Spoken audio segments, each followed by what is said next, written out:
The Diggling crew were busily maintaining the leap drive, mostly by keeping the plasma ducts clear and the smallest components functional. They were one of two species small enough to fit in the small crevices of the drive. They just finished the last of the 50 ducts when they heard a strange noise. It sounded like, Singing? Beso asked. Who is singing? Beso opened the doors leading out to the hall and saw Rowan, Vexy, and Vio singing a festive song for some reason. Christmas time is near, time for toys and time for cheer, What the? Beso squeaked. We've been good, but we can't last. Hurry Christmas, hurry fast, What is it, Beso? a gold-furred Diggling asked. Just look. Want a plane that loops the loop? Me, I want a hula loop, How oddly catchy. the gold Diggling observed. We can hardly stand the wait. Please, Christmas, don't be late. What this about? Beso asked. We're caroling. Rowan stated as if it were obvious. What is that? The gold Diggling asked. We go door to door and sing. Rowan answered. Anyone want to join in? The Digglings looked hesitant. The golden Diggling wasn't so hesitant and suggested going in order to study these tunes. She figured they could be useful in creating catchier adventures. Most of the Diggling crew joined in while the others stayed behind to continue working. The Lopex guards were relaxing into their meal of Lonosi.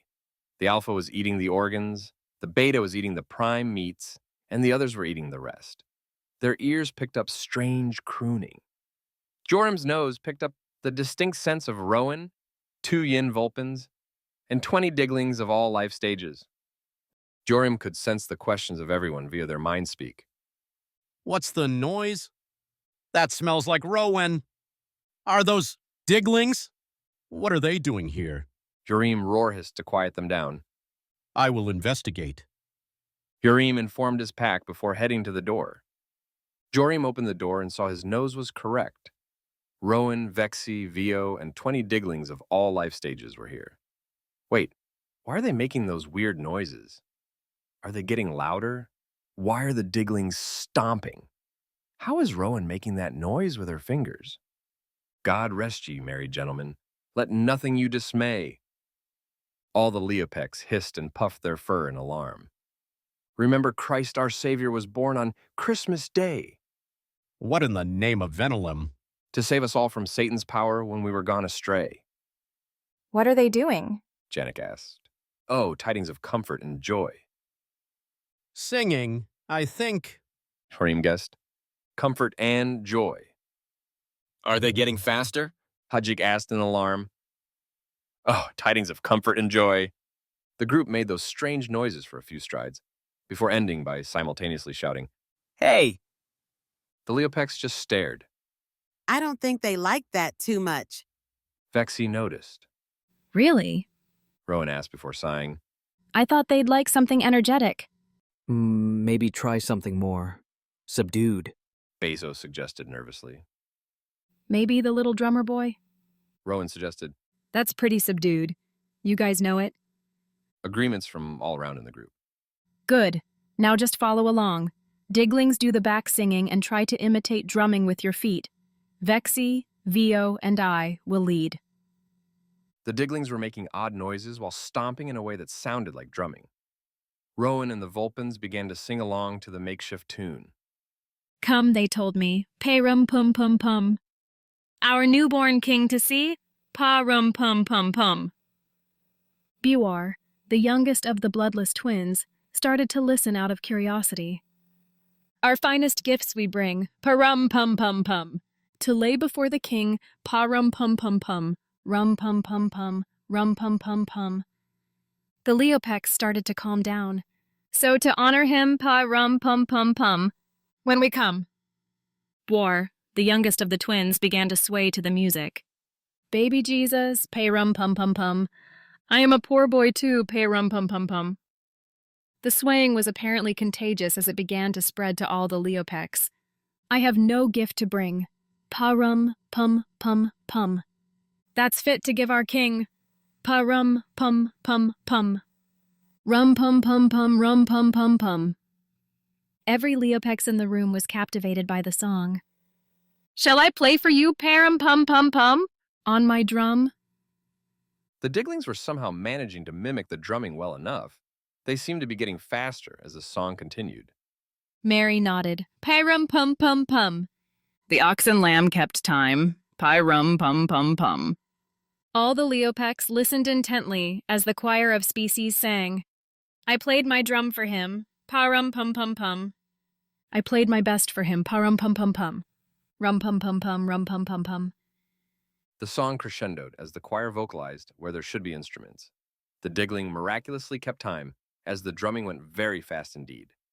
This went on for only a few strides before it went quiet. Then they began to sing very soft and slow. Then he smiled at me. Pa-rum pum pum pum. Me and my drum. After a few final drums and bums from the Diglings, the spell the song seemed to have cast on the Lopex broke. Their anger at their meal being interrupted completely forgotten. Their entrancement gave way to curiosity, especially from the young ones. What was that? Boar asked in awe. The little drummer boy. Rowan answered. It's an old Christmas song, one of my personal favorites. It may well become ours, too. Kareem curled his tail in amusement before turning serious. Now, what are you doing? We're caroling. Rowan smiled. And that is? We go door to door and sing. Vexy explained. You can join in if you wish. We could use some deeper voices. Chorim was about to refuse until he saw Boar begging with his eyes to go with them. He groaned before giving his answer. That excited most and annoyed some. Some of us will go. Chorim answered. Just wait until we finish our meal. Okay, now we're on to Vastra. Rowan smiled. Vastra? Joram curled his tail. Hard-nosed by the hollow-eyed Vastra? The one who's been against this from the start? The very same. Rowan smirked. I got a special song in mind for her. Now I want us to come along just to see if you succeed. Joram chuckled. There's no if about me succeeding. If you actually succeed, Horim declared. I will stop harping you, as you say, on your habit of cooking your meat. It's a bet. Rowan grinned. Vastra just finished running checks on her star shooter and practiced summoning her Psi daggers one last time, a rare skill she learned from her time in the Psi Guard. She was just about to go over her route again when she heard a very soft crooning. It sounded almost like Singing? Vastra spoke in her deepest thoughts. Who is singing? Why are they singing? Why are the crew not at their posts? Halloween and Thanksgiving are fine, but this getting to be a bit much.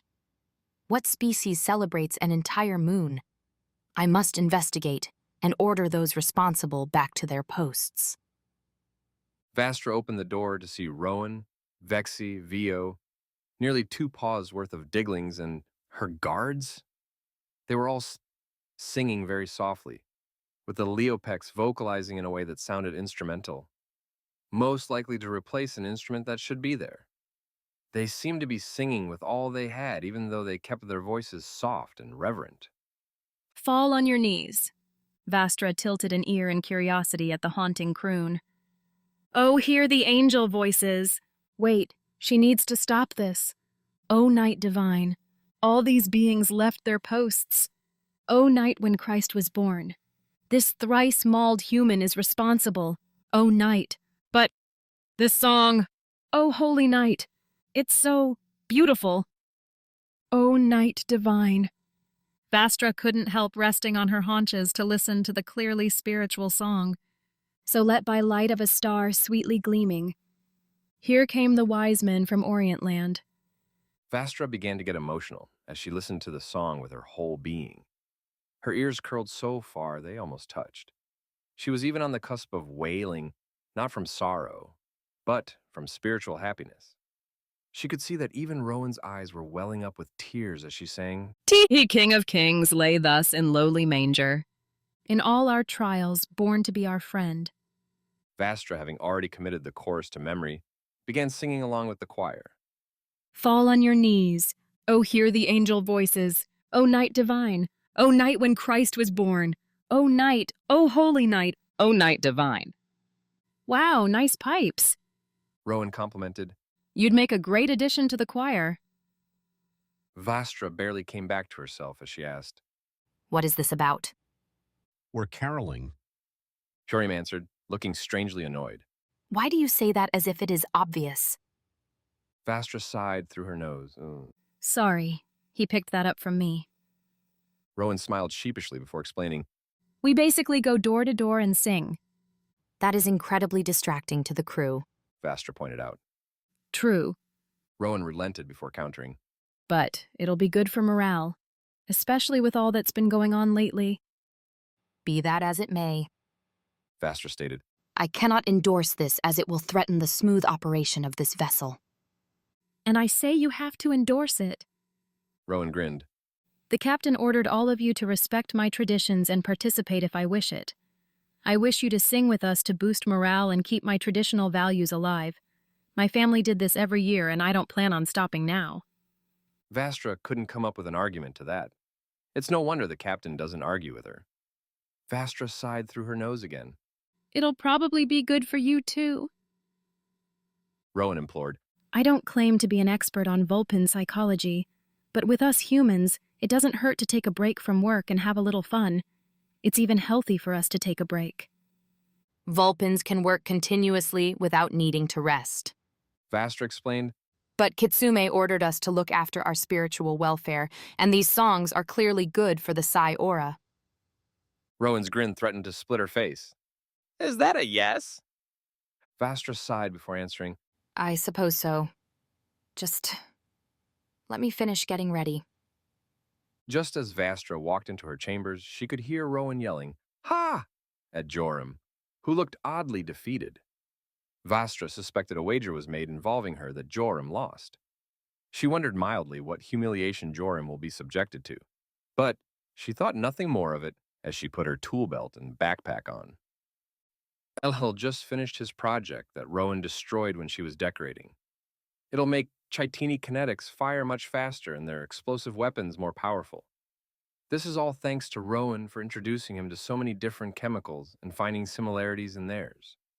He was just about ready to head to the grooming chambers to groom his dulling shell when his antennae picked up the strangest noise just outside the labs. What could that be? LL wondered. Rowan, most likely. LLL opened the door and saw that it was Rowan, but she had many beings with her. He saw Vexi, Vio, and Vastra. What was she doing here? LLL could also see a bunch of Diglings and Lopex. Together? How? The Diglings are so timid and the Lopex are so intimidating. What power did this human have to bring this many beings together? Why were they saying joy to the world out of sync? Wait, now they're harmonizing? Joy to the world! The Lord is come. Let earth receive her King. Let every heart prepare him room. And heaven and nature sing. And heaven and nature sing. And heaven and nature sing. So that's how she did it. Joy to the world. The Savior reigns. Let men their songs employ. While fields and floods, rocks, hills, and plains, repeat the sounding joy. Repeat the sounding joy. Repeat the sounding joy. Repeat the sounding joy. Hal couldn't help twitching his antennae along with the joyous tune. He couldn't believe how so many beings were harmonizing so well outside of a Vulpin temple. He could literally feel it vibrating under his kittenish shell. After various repeats of joy to the world, the choir of beings continued to sing. He rules the world with truth and grace, and makes the nations prove the glories of his righteousness, and wonders of his love, and wonders of his love, and wonders and wonders of his love, wonders and wonders of his love. Just, what is this about? LL clicked. Not wanting to repeat herself again, Rowan just skipped to the explanation. We're going door to door and singing to everyone. Rowan smiled. It's called caroling. Want to join in? Why would I want to join in? He asked. It's fun. Vexi answered simply. It'll help with morale. Vastra answered. The songs are beautiful. Shorim stated. It honors religious reconciliation. Basso squeaked. That, Rowan finished. and I want you to join in. LL considered it and decided he didn't really have anything better to do. Very well. He agreed. Just allow me to shine my plates. Velop was in the feeding chamber and was just beginning to relax into his tea when he heard jingling. Is Rowan playing with those thrice-mauled bells again? Wait, what is that strange noise? It sounded like multiple beings. Singing? What is going on? Valop wondered. What is all that singing? What is Rowan up to this time? Valop got up and rushed to the door. He could hear the singing and jingling getting louder. He opened the door and saw it was Rowan. But she wasn't alone or playing with bells. He could see his arc healer, his communications officer, his security lead. Are there Lopex and Diglings close together without fear? Is that his science officer ringing those bells? But how? Why? Rowan signaled everyone to stop and came forward. What is this about? Velop demanded. Rowan didn't say anything. She put her paws together, bowed her head, and began to sing. In the silence of the night, What is she doing? when the snow lies soft and still, Why is she singing? you can see a magic light Why does it sound so good? and hear the ring of Christmas bells. Just when Valop thought it couldn't get any better, some of the group joined in just as soft as Rowan. Though the night seems long and dark, are they harmonizing? It is, the earth has gone to sleep. These fractious humans can do that, the stars that dot the sky above. Not only humans, but they can get other beings to do it too. Hold you in their precious keep. Rowan signaled them to stop and continued alone while looking at Velop. So close your eyes and come with me. It's almost like she's beckoning him. The Christmas bells will bring you home. Rowan gave a signal, and the crew began making strange melodic tones where instruments clearly should be. The Chitini was ringing the bells melodically too. Then, all at once, everyone began to sing quite loudly. Now with song we fill the night. There's that feeling again. While magic dances in the light, the warmth. To wish you now and all the year. It's stronger than ever. The joy that comes with Christmas cheer, but why here? Hear our voices fill the air. Then Velop began to understand. To drive the winter's cold away, seeing his crew all together in harmony, and so our hearts with all will share. It's enough to drive any Vulpin to wail. The love that comes with Christmas Day. Not with sorrow. The love that comes with Christmas Day, but with happiness. The Christmas bells will bring you home. Valop's ear curled so far he felt them touch. He hasn't felt this kind of true harmony since before the Teloys. Now, how could he have forgotten? This is supposed to be intrinsic, and he forgot. What kind of Vulpin am I? He asked himself as Rowan couldn't resist giving him a big hug.